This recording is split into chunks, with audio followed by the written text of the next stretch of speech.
I feel like we don't talk enough about Nintendo's failures, and that sucks because some of them are pretty funny. Yeah, everyone knows about the Wii U, everyone knows the GameCube and N64 undersold, but those still sold millions of units. This bad boy sold less than 1 million. This thing was a flop. And that's exactly why I thought Nintendo was never going to re-release it, and why I bought one last year. But unfortunately, because life is a fucking comedy and I'm the actor, Nintendo did decide to release the Virtual Boy after their 3D console had already come and gone. Here's a little comparison between the original Virtual Boy and the new Virtual Boy for the Nintendo Switch Online system service.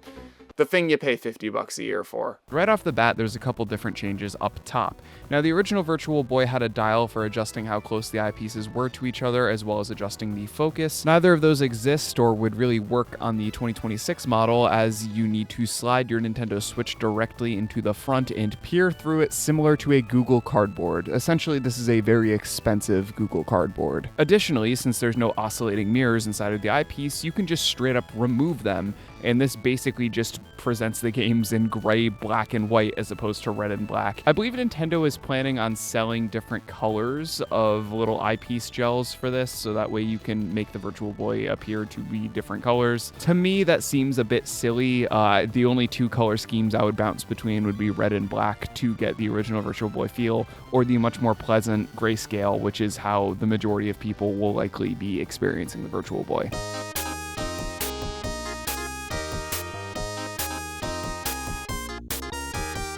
Now, I'm going to be showing off a little bit of gameplay, but I'm going to issue a bit of a warning for people that have photosensitivity, as the way the Virtual Boy worked back in the day is it had little oscillating mirrors that would basically flicker the image back and forth really, really quickly, and that gave the illusion of depth. So for those that have epilepsy or are photosensitive, I would highly recommend clicking off of this video within the next 5 seconds, because I will be intercutting some Virtual Boy gameplay from both the Nintendo Switch as well as the original console. Still with me?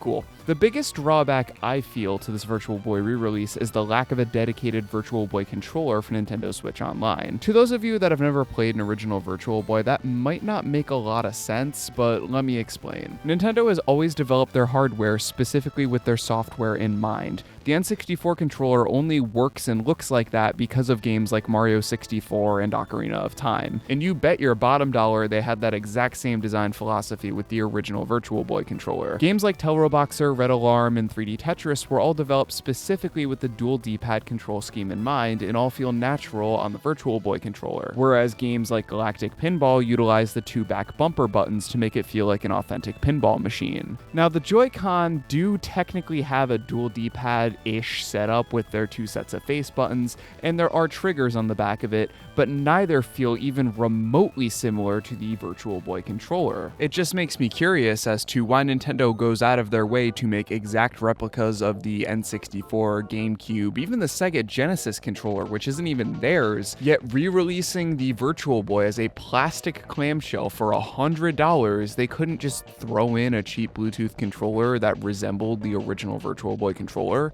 That kind of sucks. And as a result, the majority of the games that use the 2 D-pad setup as well as the back bumper buttons just feel terrible on the Nintendo Switch Online version compared to the original hardware. In terms of running the software, they basically both feel the exact same when playing them in person. The tricky thing is, though, as authentic as the games feel through the Virtual Boy accessory, you're still missing out on the controller. So at the same time, it doesn't feel authentic enough, if that makes any sense. It's like Nintendo went through the process of baking this delicious cake but forgot to put any frosting on it. Like, you can still enjoy it, sure, but it's missing that extra something that makes it feel like an authentic Nintendo experience.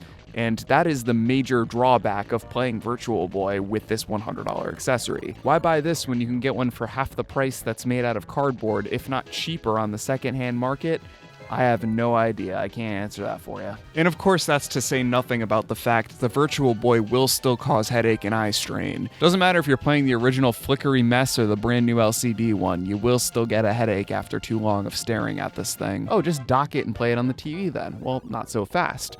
The console needs to be in handheld mode because it always is assuming you're playing it in the accessory. You can't even capture gameplay in handheld mode. It's such an arbitrary software limitation that they had to go out of their way to add. It sucks. I'm genuinely curious as to why Nintendo didn't just re-release these games on the 3DS so you could play them in 3D or in 2D. I guess they really wanted to sell an accessory, but you needed to pay for their more expensive tier of Nintendo Online in order to get this anyway, so you think they would at least give you the opportunity to play them for a little bit cheaper. But even if you have a used Labo VR headset you paid $1 for at a Goodwill, that doesn't magically fix this of its issues. There's still no way of playing the games in true 2D, and on top of that, the controller is still not ideal for playing any of these games. Nintendo has re-released some weird stuff over the years, but this is by far the strangest and least comfortable to come back to. So do I recommend you purchase the Nintendo Switch Online Virtual Boy accessory?